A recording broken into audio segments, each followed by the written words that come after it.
Baiklah, kita akan memasuki bab pertama untuk materi kimia kelas 10 SMA A atau SMK, yakni perubahan materi dan pemisahan campuran.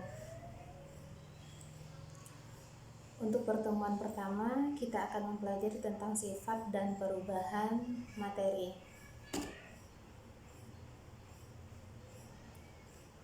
Kompetensi dasar untuk bab kali ini yaitu menganalisis perubahan materi dan pemisahan campuran dengan berbagai cara, melakukan pemisahan campuran melalui praktikum berdasarkan sifat fisika dan sifat kimianya. Adapun indikator pembelajaran yaitu menjelaskan definisi materi, menjelaskan sifat materi, menjelaskan perubahan materi, dan mengidentifikasi perubahan materi. Nah, sebelum kita masuk tentang sifat dan perubahan materi, baiklah di sini Ibu akan meninjau pemahaman kita sebelumnya tentang apa sih sebenarnya kimia itu. Nah, jika sebelumnya kalian belajar di SMP, tentu belum mengenal yang namanya kimia. Kalian masih mempelajari ilmu pengetahuan alam. Nah, ternyata kimia itu merupakan bagian dari ilmu pengetahuan alam. Nah, apa bedanya antara kimia, fisika, dan biologi? Apa sebenarnya kimia itu? Apa yang dipelajari oleh kimia dan apa manfaat belajarnya? Nah, ternyata kimia adalah ilmu tentang materi dan perubahannya.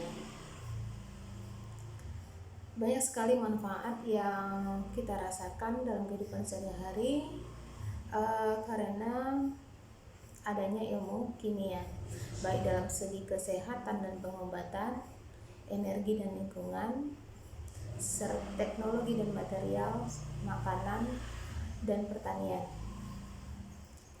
Nah, dalam bidang kesehatan dan pengobatan, ilmu kimia itu bermanfaat dalam sanitasi, operasi, kemudian vaksin dan antibiotik.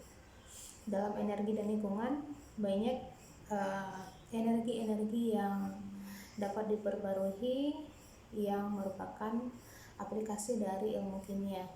Nah, seperti energi surya, energi nuklir, maupun energi fosil yang tidak dapat diperbarui juga merupakan kajian dari ilmu kimia. Dalam bidang teknologi dan material, semua peralatan yang kita gunakan dalam kehidupan sehari-hari banyak terbuat dari produk-produk kimia seperti polimer. Nah, apa contohnya polimer? Nah, botol air mineral yang kita gunakan sebagai contoh, casing HP, keramik, lantai keramik yang di rumah, kemudian juga konduktor, alat penghantar panas yang digunakan dalam kehidupan sehari-hari seperti panci yang digunakan saat memasak. Kemudian dalam bidang makanan dan pertanian, banyak modifikasi tanaman, sebagai contoh semangka tanpa biji, pestisida alami.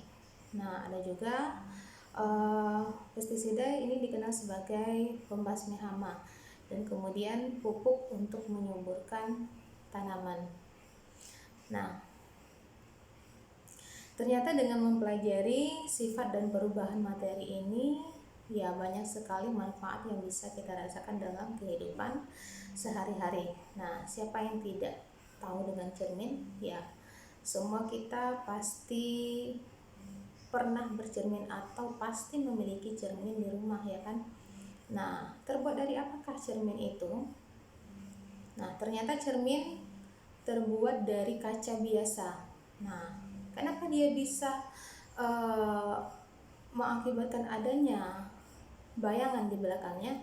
Nah, itu karena salah satu lapisan kaca biasa tersebut dilapisi dengan salah satu zat yang bisa bereaksi dengan perak, nitrat atau AgNO3. Nah, sehingga nanti perak tersebut mengendap. Nah, Perak yang telah mengendap tersebut bisa memantulkan cahaya sehingga bisa dijadikan cermin. Nah, agar logam perak tersebut tidak mengelupas, maka dilapisi dengan cat. Nah, sebelum mempelajari tentang sifat dan perubahan materi, tentu kita harus mengetahui terlebih dahulu apa sebenarnya materi itu. Nah, kue merupakan contoh materi, air minum juga, tanah, batu juga merupakan materi. Semua ini merupakan contoh materi. Nah, jadi sebenarnya apa materi itu? Nah, apakah udara yang kita hirup juga termasuk materi?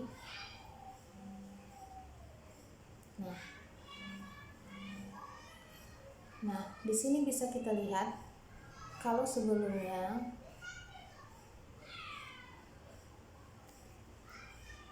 ya, baik itu kue, air minum, tanah atau batu, dia itu pasti menempati suatu wadah atau ruang, ya kan? Dan juga semuanya itu memiliki yang namanya massa.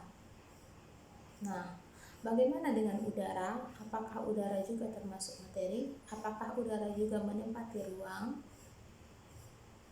Apakah udara juga memiliki massa? Nah, lihat pada gambar pertama, ada satu gelas kimia berisi air dan kemudian tabung reaksi.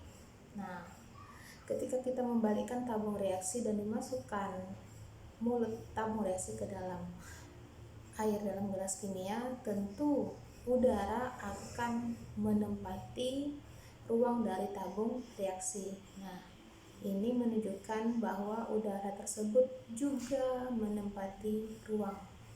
Nah, sama halnya dengan ketika kita meniup balon. Nah, apakah udara juga memiliki massa? Nah, tentu ketika ditimbang, balon yang kosong jika dibandingkan dengan balon yang telah berisi udara akan lebih berat balon yang telah terisi udara.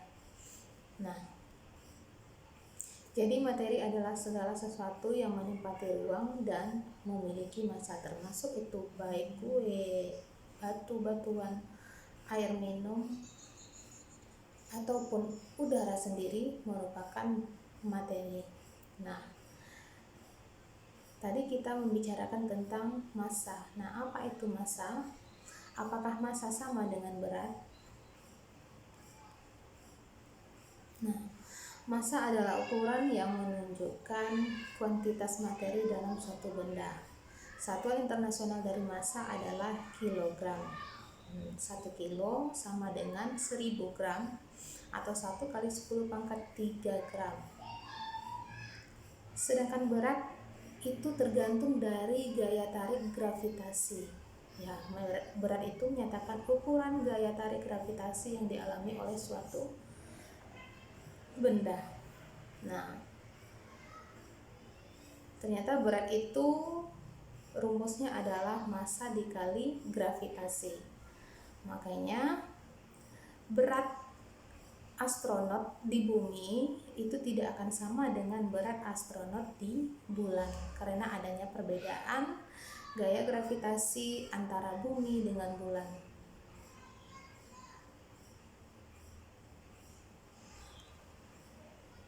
Gaya gravitasi bulan itu adalah 1/6. Ya, maaf, ini bukan 1/G ya, tapi 1/6 dari gaya gravitasi bumi.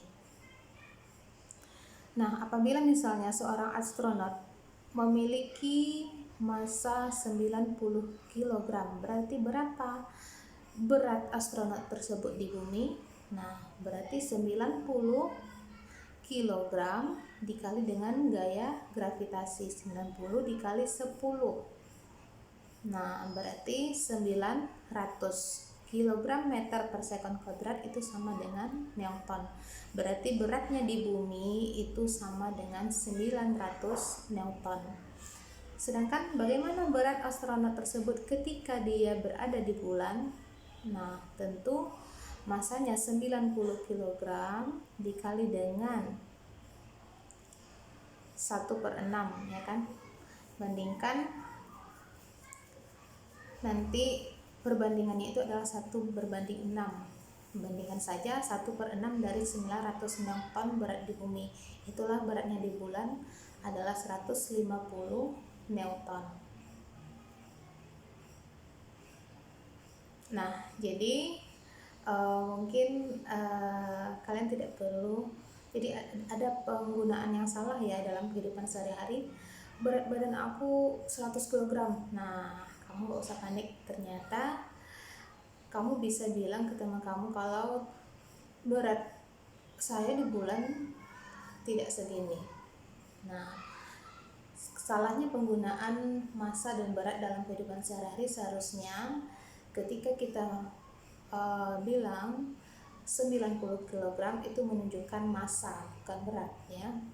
Nah, jadi mungkin bersyukurlah ketika misalnya beratnya 100 kg di bumi, massanya 100 kg di bumi, belum tentu nanti massanya di bulan itu bisa 16,6 kg.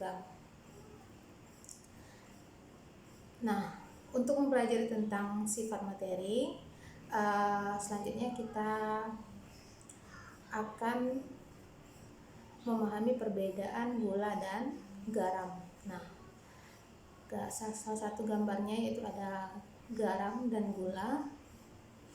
Nah, di sini kita akan mengenal sifat fisika. Nah, bisakah kalian membedakan antara garam dengan gula? Nah, apa saja yang bisa membeda? Parameter apa saja yang membedakannya? Nah, tentu yang pertama dari segi rasa ya kan. Garam pasti memiliki rasa asin, sedangkan gula memiliki rasa manis. Dari segi bentuk juga berbeda ya kan. Garam lebih halus, gula lebih kasar. Untuk kekerasan juga yang mana yang lebih keras? Mungkin gula lebih keras ya kan dibandingkan dengan garam, dan warna juga berbeda. Gula mungkin agak lebih gelap jika dibandingkan dengan garam. Nah, sifat-sifat tadi seperti rasa, bentuk, tingkat kekerasan, dan warna itu merupakan contoh-contoh dari sifat fisika. Nah, selain sifat-sifatnya tadi, ada sifat-sifat lain yang termasuk ke dalam sifat fisika seperti wujud zat, titik leleh dan titik didih, massa jenis, kalor jenis, daya larut, kekerasan, warna, rasa, dan bau. Nah, warna. Apa yang membedakan antara sirup jeruk dan sirup stroberi jika dilihat dari tampilannya? Dari gambar tentu kalian bisa melihat bahwa sirup jeruk itu berwarna ya orange, sedangkan sirup stroberi berwarna merah. Nah, kemudian juga unsur-unsur juga memiliki warna-warna khas. Nah, itu kan contohnya ada yang putih, ada merah, ada yang pink. Nah, jika kita lihat ternyata pengamatan warna ini melibatkan pengamatan panca indera. Panca indera apa yang kita gunakan untuk mengamati warna? Ya, mata. Nah, misalnya kita mengamati pelangi, apa warna yang ada? Bagaimana kita bisa melihat warna? Apakah putih dan hitam termasuk warna? Mengapa langit berwarna biru? Nah, semuanya ini melibatkan panca indera yang bernama mata. Jadi sifat fisik warna pasti melibatkan yang namanya panca indera. Nah, tidak hanya warna, rasa. Rasa juga kan, ketika misalnya zat yang bersifat asam memberikan rasa asam. Nah, berarti bisa dicicipi dengan indera pengecap. Nah, apa yang kita gunakan untuk sebagai indera pengecap? Ya, lidah. Kalau warna tadi melibatkan mata, rasa melibatkan lidah. Bau juga, bau merupakan sifat fisik ya kan, yang bisa diidentifikasi dengan menggunakan indera penciuman. Nah, menggunakan hidung. Nah, bagaimana bau dari asam cuka? Ya, menyengat. Bau dari essence vanila, ya harum ya kan. Nah, melibatkan indera penciuman hidung.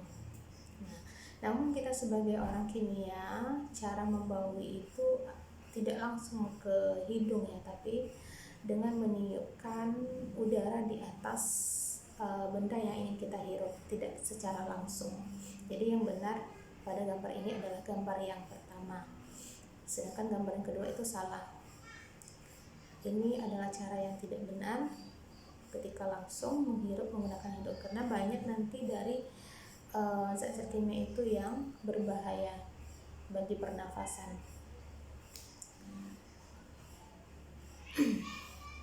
Nah, kemudian coba perhatikan gambar di bawah ini. Gambar apakah itu? Ya, ini merupakan gambar dari air yang mendidih. Nah, kapan suatu air dikatakan mendidih? Itu merupakan dinamakan sebagai titik didih, yaitu suhu pada saat zat cair mendidih. Nah, titik didih juga merupakan contoh dari sifat fisika. Nah, titik didih ini merupakan suhu saat terjadinya kesetimbangan tekanan zat cair dan uap.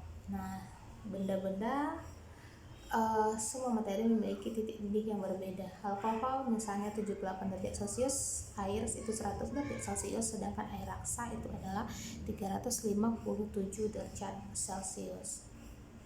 Nah, selain titik didih juga ada titik leleh. Ini contohnya.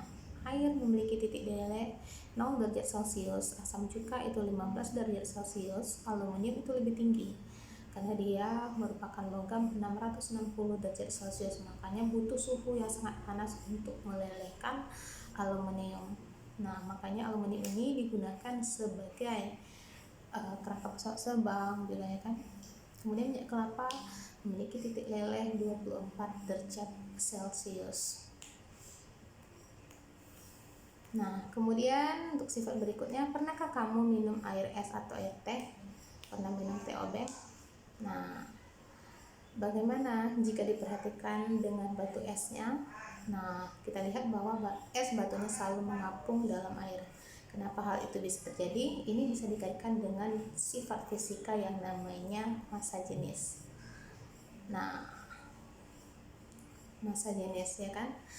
Bisa dilihat di sini perbandingan massa jenis air. Air itu massa jenisnya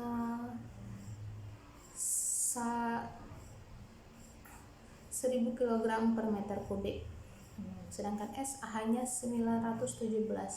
Nah, jadi massa jenis air itu lebih besar jika dibandingkan dengan es. Makanya es itu mengapung karena dia lebih ringan jika dibandingkan dengan air. Makanya bongkahan es pada teh obeng itu dia akan mengapung di atas air. Nah, jadi tadi bisa kita tarik kesimpulan bahwa ternyata sifat-sifat fisika itu ya baik itu warna, rasa, bau, ya kan, massa jenis, titik leleh, titik didih itu berkaitan dengan keadaan fisis atau fisik. Nah, yang biasanya bisa diamati dengan panca indera. Sekarang kita masuk kepada percobaan kedua, yaitu mengenal sifat kimia. Nah, pernahkah kalian mengupas kentang atau mengupas apel dan kemudian membiarkannya beberapa saat di udara? Nah, atau pernah kamu bakar korek api? Apa yang terjadi dengan kentang dan apel? Nah, bisa kita lihat di sini ternyata apel yang setelah dikupas kemudian dibiarkan di udara itu bisa berubah menjadi kecoklatan. Hal ini disebabkan karena adanya reaksi oksidasi. Nah, reaksi oksidasi itu merupakan reaksi antara enzim-enzim yang ada dalam apel yang bereaksi dengan oksigen sehingga warnanya berubah menjadi kecoklatan. Nah, ternyata warna kecoklatan pada apel yang ini tidak berbahaya ya, tidak menandakan bahwa apel itu busuk. Ini hanya menandakan kalau dia sudah bereaksi dengan oksigen. Begitu juga dengan kentang ya. Nah, kemudian apabila kita membakar korek api, nah di situ kan ada dua bagian belerangnya, kemudian ada bagian kayunya ya kan. Nah, bagian manakah yang akan lebih mudah terbakar? Tentu bagian belerangnya. Nah, sifat-sifat seperti reaksi oksidasi, reaksi pembakaran itu merupakan contoh dari sifat kimia. Nah, misalnya mudah terbakar, ya kan, berubah warna,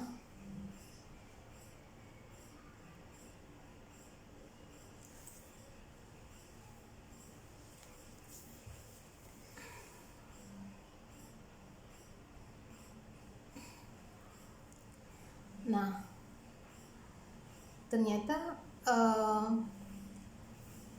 munculnya warna kecoklatan pada apel dan kentang ini merupakan salah satu sifat kimia, yaitu mengalami perubahan warna, dimana nanti apel yang sudah kecoklatan tidak bisa lagi kembali ke bentuk semulanya. Nah, begitu juga halnya dengan batang korek api yang sudah terbakar, tentu dia tidak bisa kembali ke bentuk semula. Nah, mengapa ada peringatan gambar seperti ini di SPBU? Nah, ini menunjukkan bahwa bahan bakar yang ada di dalam SPBU tersebut bersifat mudah terbakar. Nah, sifat mudah terbakar ini lah termasuk dalam sifat kimia. Nah, atau juga kalian pernah melihat simbol-simbol ini dalam berbagai kemasan dalam produk-produk keperluan rumah tangga, ya kan, sering ya kan kita melihat ini misalnya dalam peralatan rumah tangga.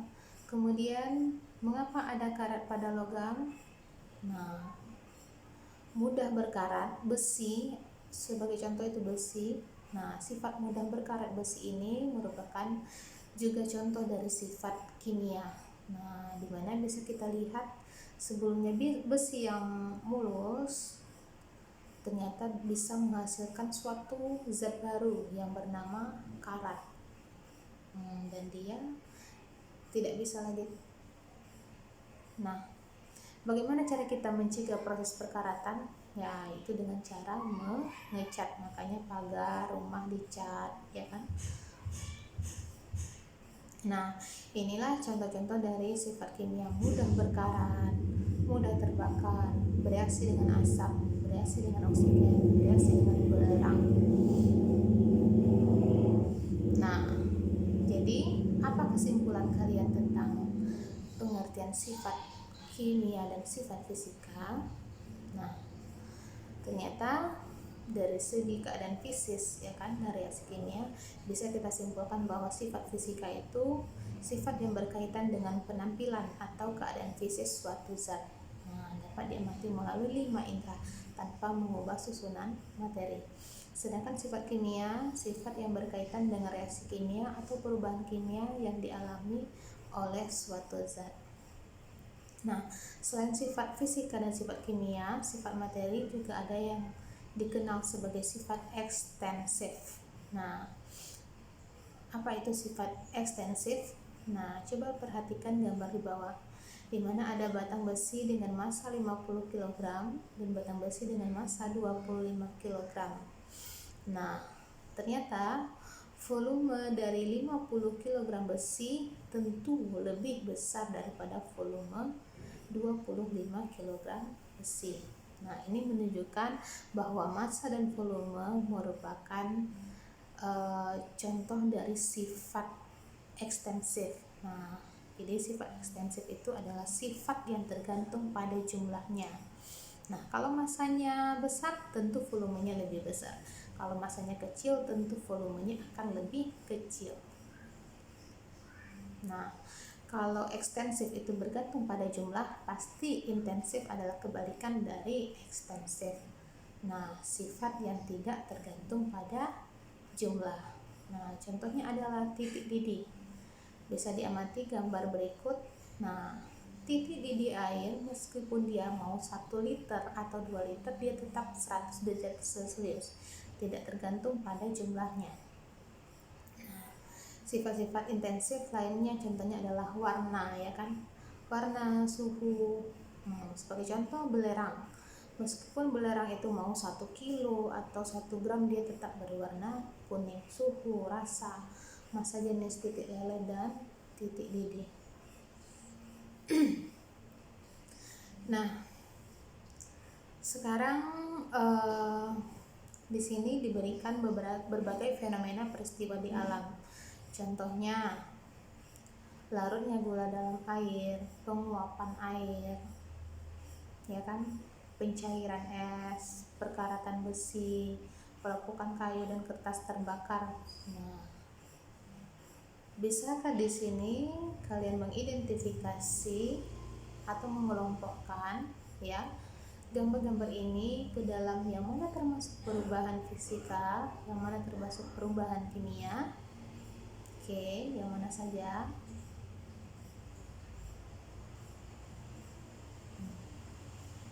Ternyata yang termasuk perubahan fisika itu ada penguapan air, yaitu gambar yang pertama, ya kan, pencairan es, gambar yang terakhir, kemudian larutnya gula yang dalam air, gambar di atas. Sedangkan perubahan kimia seperti perkaratan besi, pelapukan kayu dan kertas terbakar.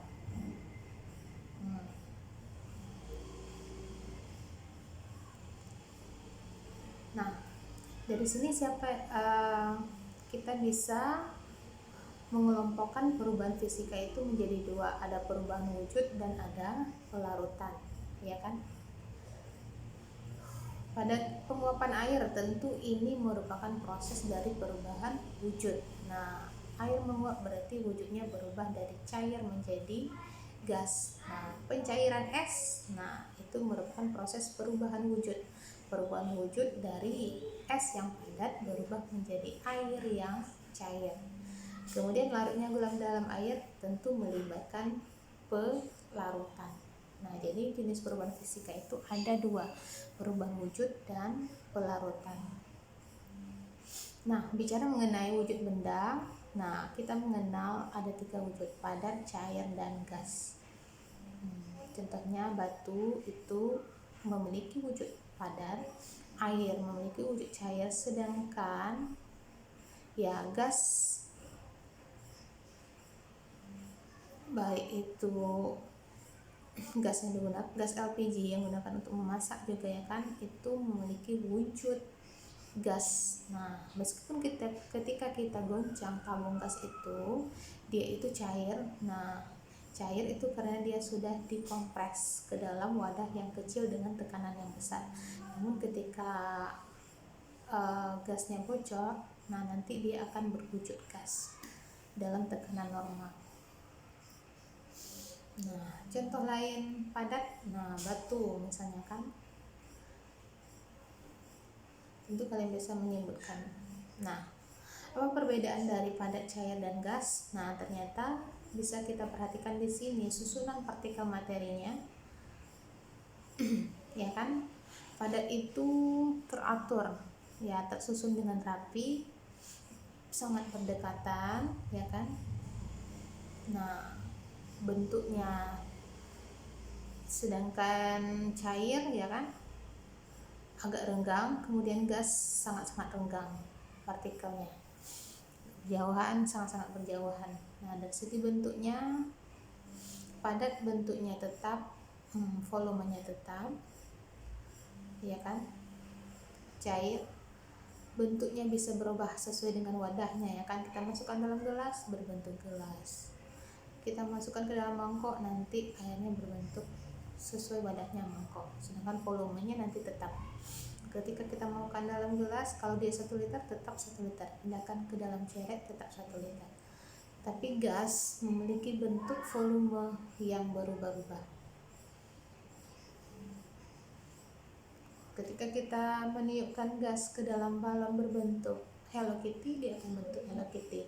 Kalau ketika dia tiupkan ke dalam bentuk pesawat terbang, dia akan memiliki bentuk pesawat terbang. Nah, ini adalah diagram perubahan wujud. Nah, perubahan dari padat menjadi gas dikenal dengan menyublim. Nah, panah yang berwarna merah itu menunjukkan membutuhkan kalor, jadi dia membutuhkan panas. Sedangkan kalau panah biru dia melepaskan panas. Nah, kalau padat menjadi gas, dia membutuhkan kalor. Perubahan dari cair menjadi padat dikenal dengan membeku, melepaskan kalor. Nah, ada mengembun, menguap, mencair, dan menyublim. Nah, ini sudah dipelajari sebelumnya di IPA SMP. Nah, itu tadi tentang perubahan fisika, ya kan? Nah, lilin meleleh termasuk contoh perubahan fisika. Nah, ketika kita membakar lilin hingga meleleh, kemudian lelehan lilin tadi dibiarkan menjadi dingin, apakah lilin yang meleleh menghasilkan zat baru? Ternyata zat dari lelehan lilin yang sudah dingin itu sama dengan lilin ketika sebelum dibakar. Nah, jadi bisa kita simpulkan bahwa perubahan fisika itu tidak menghasilkan zat baru.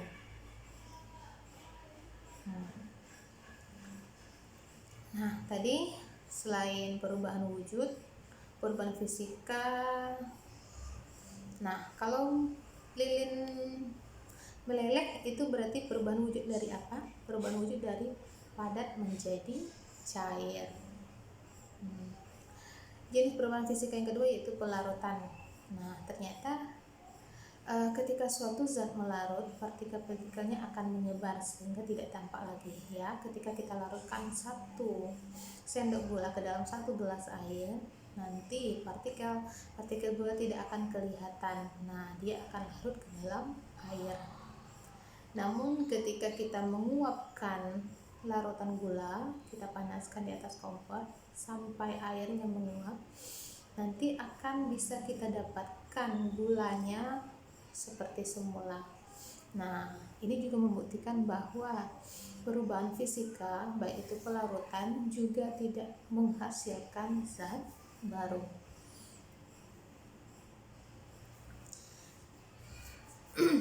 Nah, bagaimana halnya dengan pembakaran kertas? Nah, tentu ini berbeda, ya.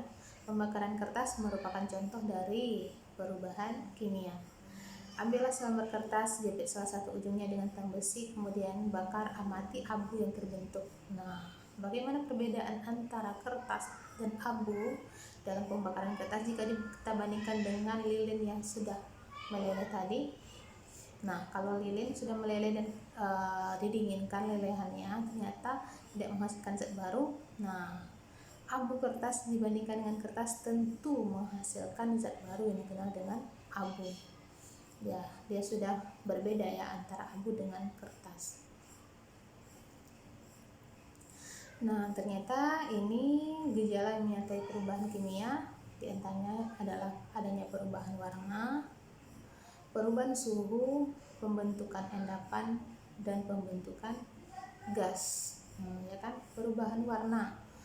Nah, lihat dalam proses pembakaran kertas pasti terjadi perubahan warna, ya kan, dari sebelumnya putih menjadi abu-abu. Perubahan suhu juga ketika proses pembakaran pasti terjadi perubahan suhu. Nah, pembentukan endapan juga. Nah, itulah contohnya tadi dalam proses pembuatan cermin melibatkan proses pembentukan endapan perak. Pembentukan gas juga sebagai contoh, ketika magnesium dilarutkan dalam asam, maka akan menimbulkan gelembung gas. Nah, itu merupakan contoh reaksi perubahan kimia. Nah, inilah perbandingan dari perubahan fisika dan perubahan kimia. Ternyata perubahan fisika tidak menghasilkan zat baru atau tidak mengubah komposisi, sedangkan perubahan kimia menghasilkan zat baru atau mengubah komposisi. Nah, baiklah, sampai di sini pelajaran kita kali ini. Sampai jumpa di pelajaran pertemuan kedua, yaitu mengenai penggolongan materi dan pemisahan campuran.